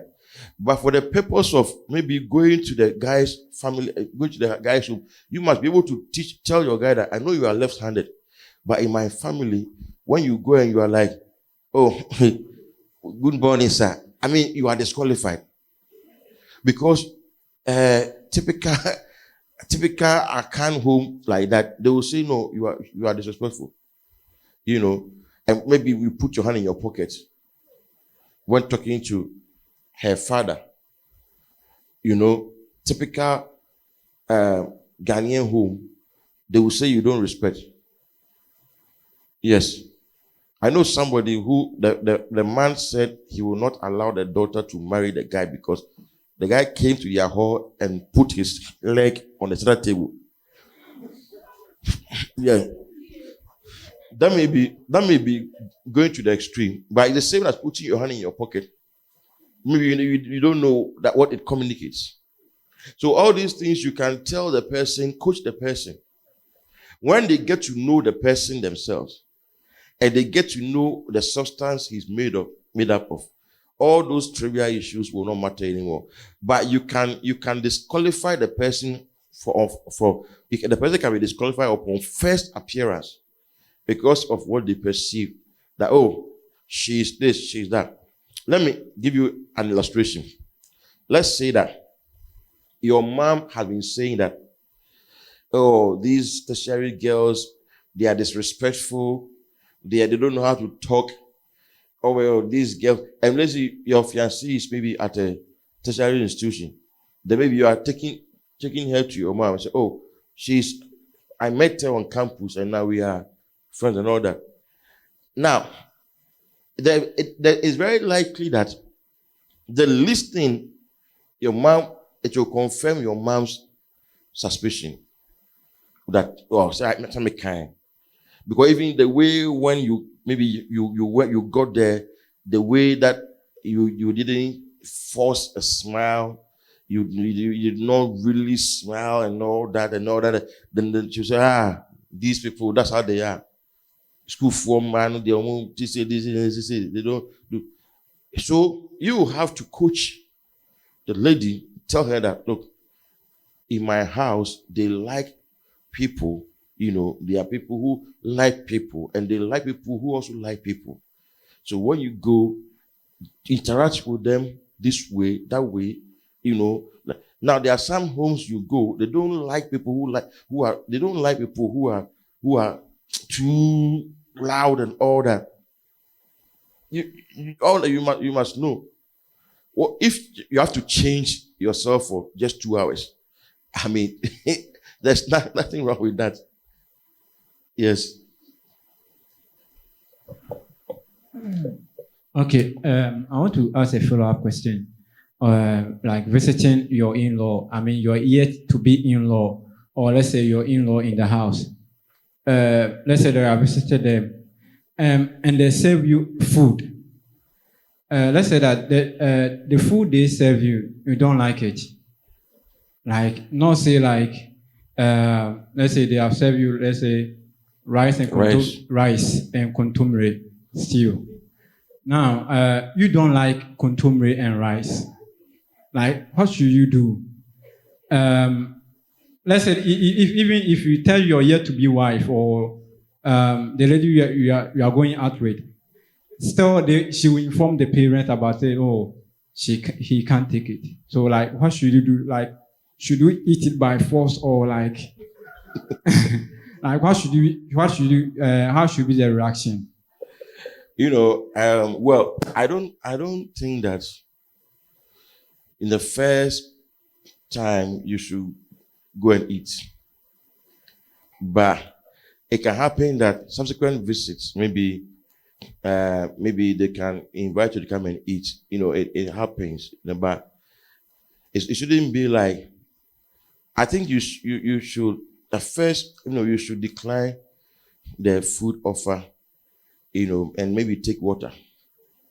Then, if indeed they insist, it is your fiancé's duty to show them what you like, what you don't like. Maybe he's allergic to contumely, or he's allergic to beans. So this one he won't eat. Not that cook something else for him. No. So he can't eat. Or maybe he just ate on the way, so he says he's full. He can, as much as possible, the eating aspect should be reduced. Let me chip in so that maybe you can answer. Let's say, like, you don't like the idea of even eating, let's say, eating in the house, yes. Like eating your in-law house. So, like, with this, and also, like, you don't also like this food. First of all, you don't like the idea of maybe eating there, like, even your first time, your second time, your third time. You don't like the idea of eating there. And the idea of, like, you don't like this food. Can you combine and let's... Okay. Yes. So, like, the idea of eating there, if you don't like, it's the lady who should tell them that, oh, no, he won't eat. And the parents can never say that by force he must eat. No. They want to say, oh, no, he's okay, he won't eat. It's okay, he won't eat. But there are some families, they can take that to mean that you don't like them. And you see, your fiancé should be able to feed you with all that information. So that the day you came and you said you said you didn't want to eat the food. It's like they didn't take it kindly, And now, as we are going, they may serve food, So that one, then you can eat a little. But your fiancé should be the pipe, the conduit. That's checking both parties to make sure that, because you don't know them and they don't know you, but your fiancé knows the two parties, and he or she can alert both parties to know whether it's right to eat or not. Now for the food, it's very easy to explain. Oh, I've eaten. Or she can tell them that this kind of food, he doesn't eat starch, he doesn't eat sugar, he doesn't eat something, Yes. Okay, second question. Please, if a guy is interested in a lady, and the guy is very interested person, a committed person, dedicated Christian, but the lady is not interested, she's not interested, the lady is not interested, and somehow, some way, like,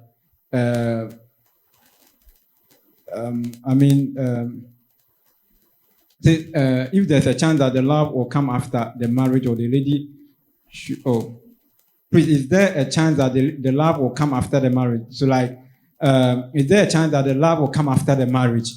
If the lady accept that you should go out maybe after the marriage, or the love come after the marriage, or the lady should not make attempt even accepting proposal at the first place? Okay. What we call love, let me say, okay, not even love, but let me say what we call attraction, fondness, or likability. Let's say, what makes you like a person past, oh, this person, I like him. That thing, after marriage, it will fizzle out. Even that thing will fizzle out. So after marriage, you realize that you will have to be producing those feelings yourself. You have to be intentionally producing it. Let's say if you're a lady, then you saw a guy. This guy is an athlete. Maybe he's popular. He's 100-meter sprint. He's popular, and let's say he has everything. But what really attracted you to the guy that you like is the way this guy is, the way he is. The way he's smart, and he's a leader. He's this or that and popular.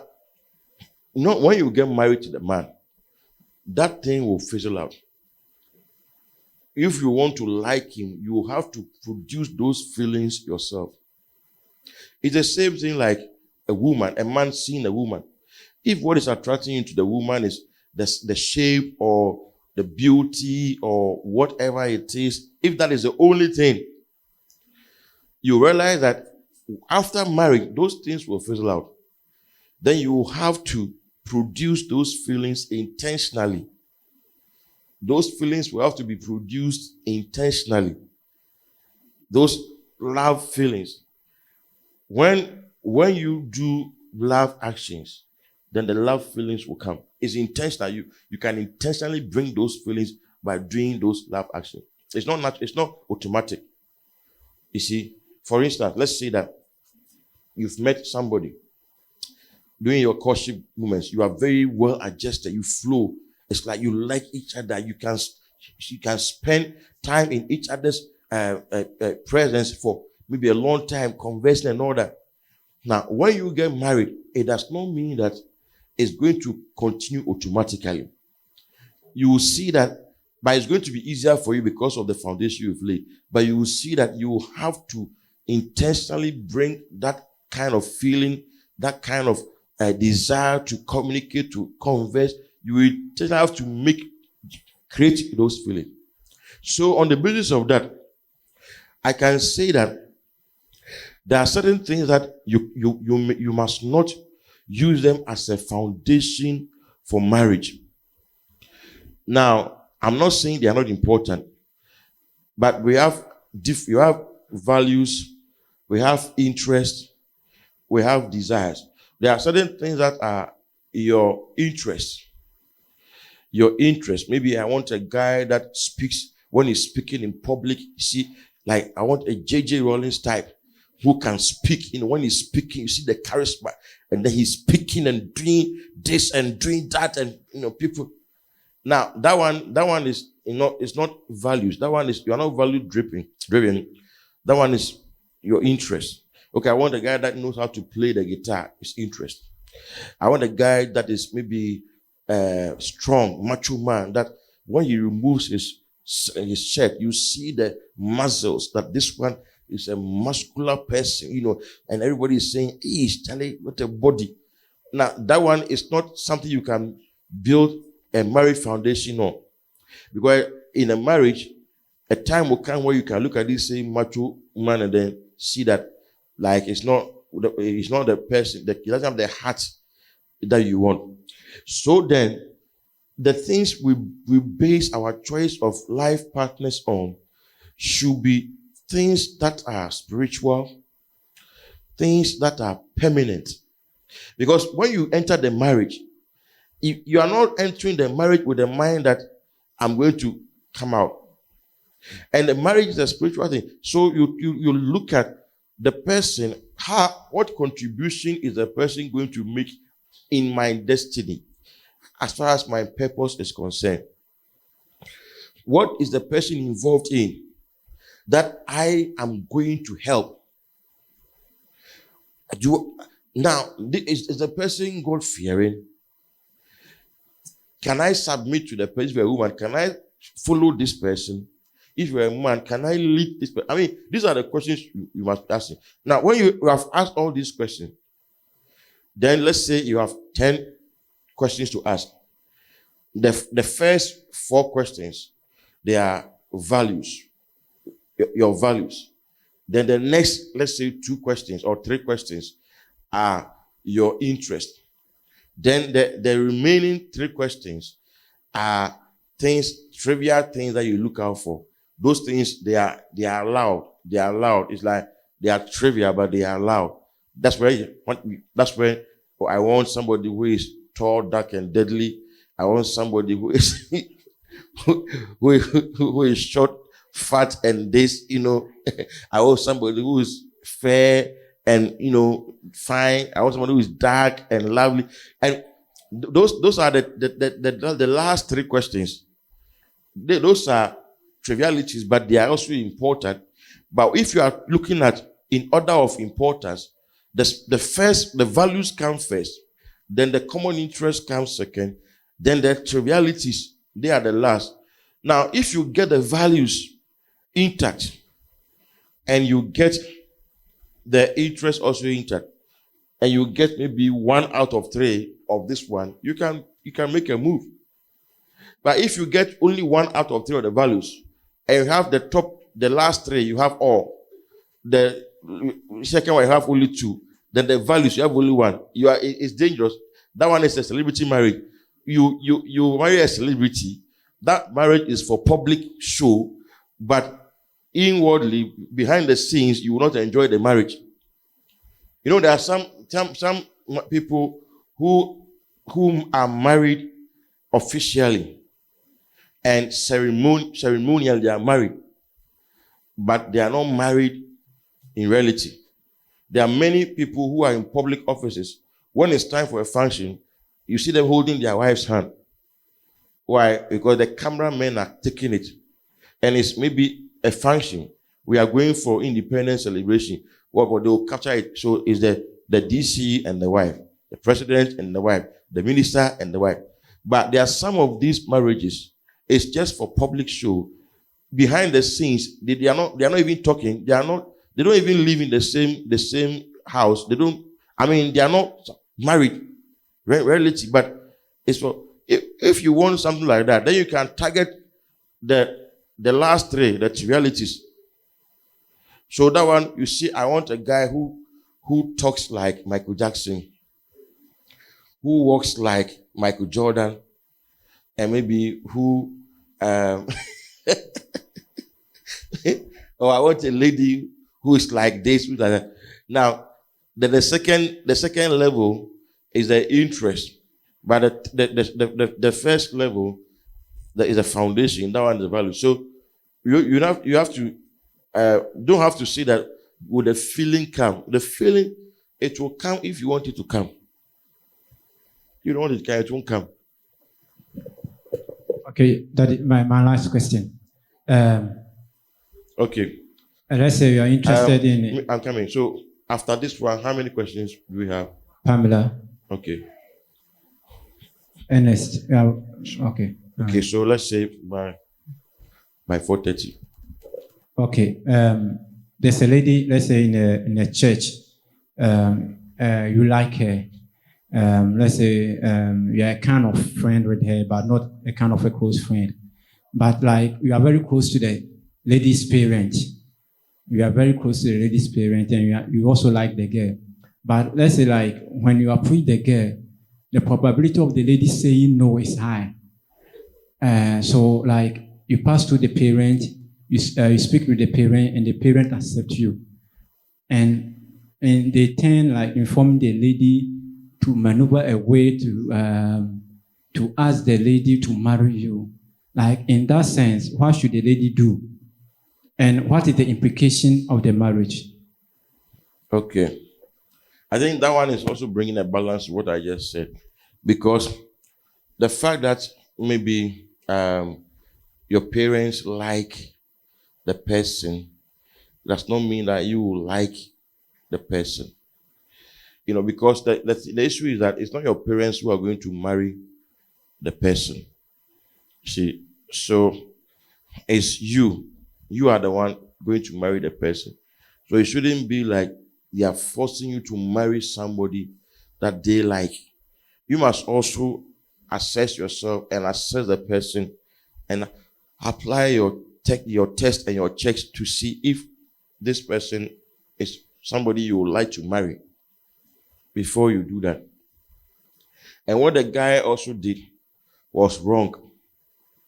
Even though in olden days, that was actually how they went about it. Some people will go straight to your parents and tell them, I want to marry. Like I read Benny Hinn said that he didn't propose to the wife first. He told the wife's father, because the wife's father was also a man of God and he was close. As he said, I want to marry your daughter. So, but it can also be an ambush, like you have ambushed the person. You won't allow the person to know, like somebody proposed to a lady in front of his pastor. And the lady didn't know. So they went to see the pastor. And then he told the pastor that, in fact, the reason why I brought her, I'm interested in her, this is that. I mean, that why you are ambushing the lady. You allow her to use her own mind to sort things out and know whether she really likes the idea. So that one is wrong. That one is wrong.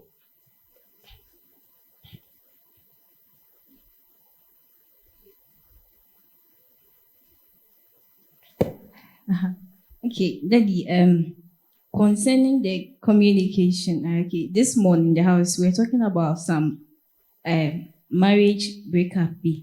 And my Miracle said something. I said it was about paste. And I was like, you were saying it was about paste. Paste. Yes. Toothpaste. Yes. And Miracle said, with your own paste in your car, like something like that. And she told her sister. And I was like, I was also supporting Miracle. And she was like, I paste me also.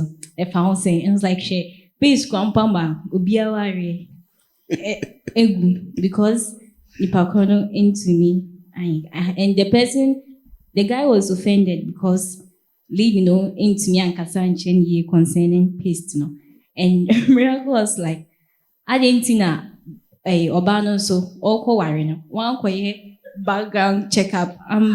Concerning Bemanum, how we see a Kasane those things, So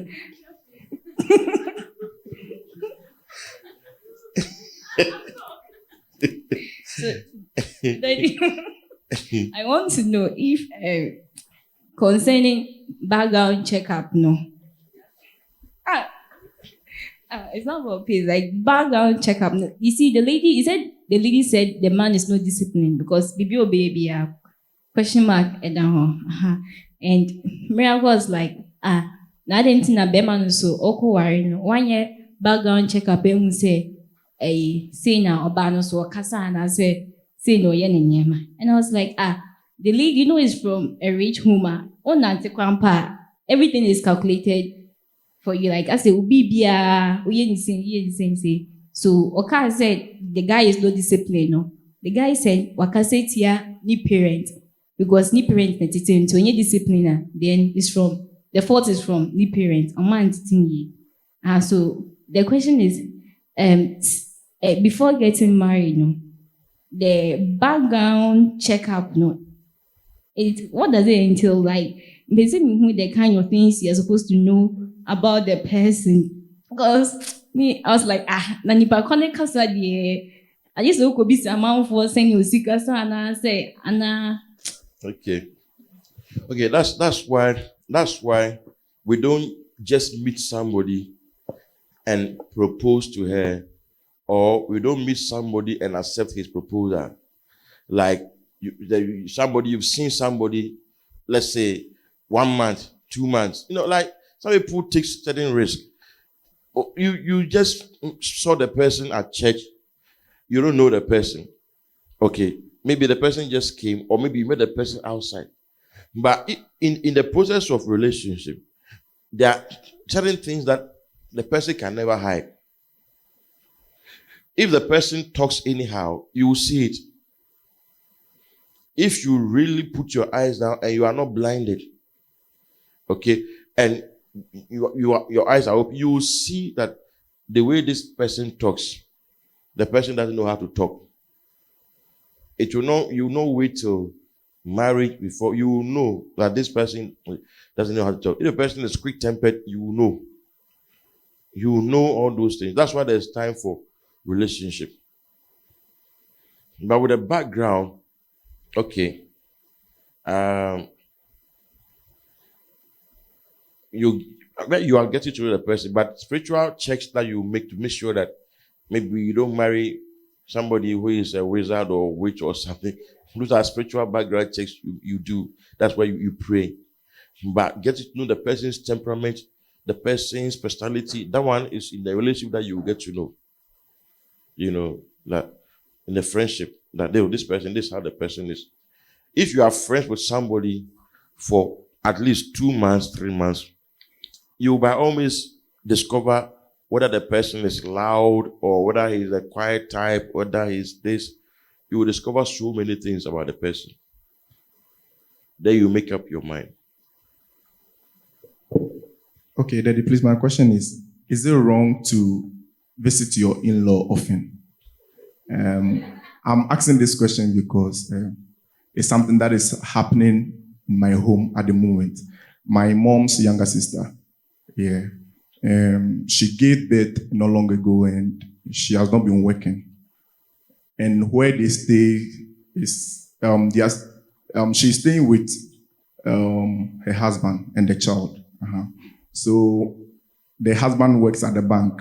So whenever he leaves for work, she will come to the house to, help my grandmom and my mom in the house chores. Then later in the evening, when the husband closes, he picks her up to the house. And this man will come and park the car and will be waiting outside for my mom, my auntie to come so that they will go home. And he will never step foot in the house. Meanwhile, it's just a walking distance. You park your car, you enter the house to say hello or just greet your in-law.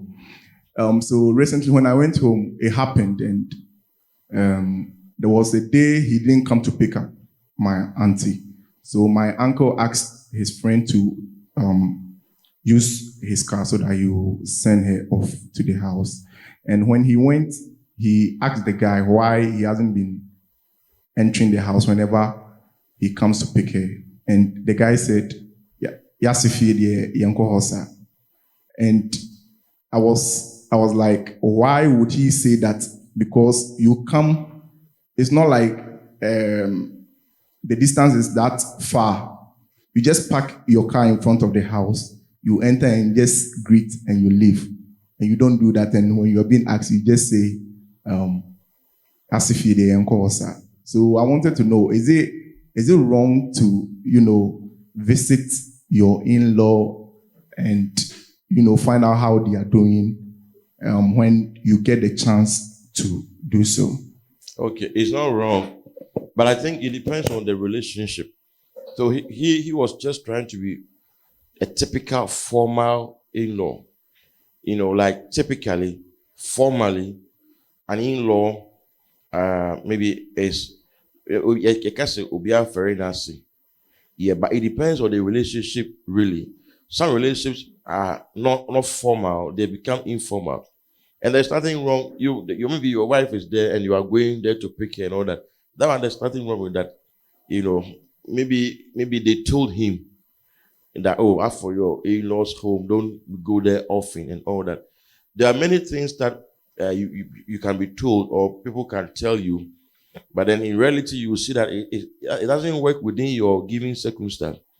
because Naomi was Ruth's mother-in-law, but she was more like a mother to Ruth. So if they were a typical mother-in-law, daughter-in-law, there's no way Ruth would have left Moab to follow Naomi. So relationships differ, and relationships must be serviced on their own merit, not by stereotypes and maybe culture, what people say out of tradition. It's true that people say that, oh, this, but you know that somebody can be in a nice relationship with an in-law to the extent that it will be as if they were mother and father and son, or mother and daughter. It happens a lot of times. So it's not wrong. You can't fault him, but maybe it's something that he heard, But if maybe going the wife going there he was not in favor, it can also happen like that. And maybe in the first place, he didn't want her to be going there just like that. Maybe they argued about it, and then she had her own way. So he will go and stand there. You come and let's go. I will not come there. It can happen like that too. Okay. So that's all. Okay, let's pray. Father, we thank you for today. We pray that you will help us in this area of communication. Give us wisdom. Help us to know the right thing to say at the right time and how to communicate effectively to achieve the intended results. We thank you in Jesus' name. Amen.